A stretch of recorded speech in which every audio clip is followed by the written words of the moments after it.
Did you know we've seen more change in human history the last 20 years than we've seen the last 100 years?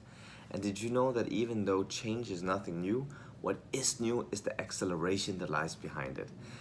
Hi, I'm Alex and I'm sending this video to you from Manila in the Philippines. But next week I'll be in Finland speaking at the Alabama Maritime Conference, where I'll be sharing some of these ideas on how new technologies are influencing the way we live, the way we learn, and the way we work, regardless of what industry you're in.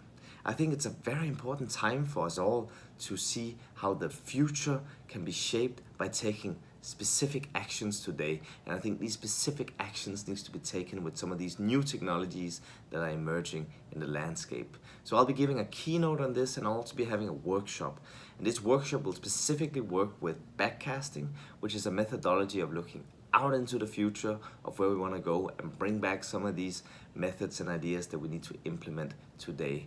So if you'd like to join this workshop or just follow it, please feel free to reach out to the Alabama staff, and I'm sure they can sign you up, yeah, you can also join if you'd like to join it.